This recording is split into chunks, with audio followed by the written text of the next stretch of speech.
दोस्तों नमस्कार, N world में आपका स्वागत है। दोस्तों, आप सब ने जियोग्राफी की बुक में इस बात को जरूर पढ़ा होगा कि हमारे हिमालय,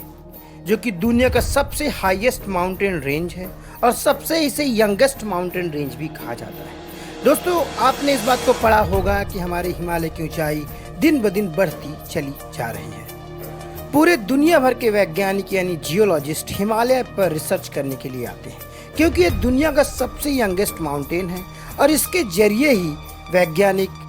हमारे अर्थ की हिस्ट्री को बखूबी इस्टेब्लिश कर सकते हैं। और अभी तक के जियोलॉजिकल और जियोफिजिकल रिसर्च से इस बात के प्रमाण और साक्ष्य दिए जा रहे हैं कि हिमालय माउंटेन रेंज की ऊंचाई दिन ब दिन बढ़ती चली जा रही है। इसके लिए प्लेट टेक्टोनिक की थ्योरी जिम्मेदार है, वैज्ञानिक ऐसा मानते हैं, जिसमें कि जो इंडो यूरेशियन प्लेट है यानी इंडियन प्लेट और यूरोप की जो प्लेट है उसके आपस में टकराने के कारण जो हिमालय माउंटेन रेंज की जो संरचना हुई है और वह दिन ब दिन दोनों टेक्टोनिक प्लेट्स आपस में पास आते चले जा रहे हैं और वह एक सबडक्शन जोन बनाते हैं, जिसी के कारण हिमालय का माउंटेन रेंज पूरा बना है। तो आइए हम हिमालय रेंज के बढ़ते हुए कद की स्टोरी को आपके सामने।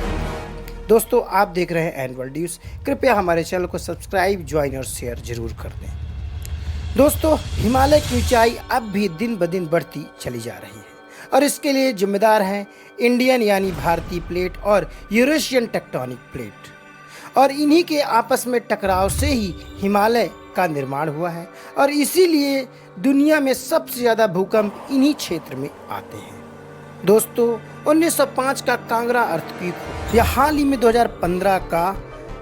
नेपाल का जो अर्थक्वेक हो, उसने समूची दुनिया का ही दिल दहला दिया और अपना ध्यान भी आकर्षित कर दिया कि हिमालय में 8 मैग्नीट्यूड के आसपास के भी भूकंप आ रहे हैं। इसका मतलब दुनिया का सबसे यंगेस्ट माउंटेन रेंज टेक्टोनिकली काफ़ी एक्टिव है। वहीं इससे इस बात पर भी रिसर्च को बल मिलता है कि हिमालय जो माउंटेन रेंज है वो टेक्टोनिकली एक्टिव है, इसीलिए हिमालय की ऊंचाई दिन ब दिन बढ़ती चली जा रही है। दोस्तों, आपको बता दें कि करीब 4.5 से 5.9 करोड़ साल पहले ये दोनों टेक्टोनिक प्लेट्स में लगातार इजाफा हो रहा है, यानी भारतीय टेक्टोनिक प्लेट के चीन यानी टेक्टोनिक प्लेट के टकराने की वजह से जो यूरेशियन प्लेट की टेक्टोनिक की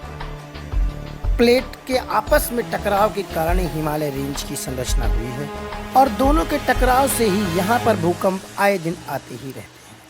वहीं दोस्तों, आपको बता दें कि हिमालय के बनने की जो प्रक्रिया है करीब 6.3 से 6 करोड़ साल पहले ही शुरू हुई थी, जब ये दोनों प्लेट यानी यूरेशियन और इंडियन प्लेट आपस में टकराए थे और ये कारण एक सबडक्शन जोन बना और हिमालय का निर्माण शुरू हुआ। हालिया पब्लिकेशन में ब्राउन यूनिवर्सिटी के अर्थ एंड एनवायरमेंटल साइंस के वैज्ञानिक ने इस बात का खुलासा किया है कि जो इंडियन प्लेट और यूरेशियन प्लेट के टकराने के कारण जो हिमालय का निर्माण हुआ है वह हिमालय अभी भी काफ़ी एक्टिव है और हिमालय की ऊंचाई दिन ब दिन बढ़ती चली जा रही है। इस पर हाल ही में नेचर जियोसाइंस में एक स्टडी भी प्रकाशित की गई है।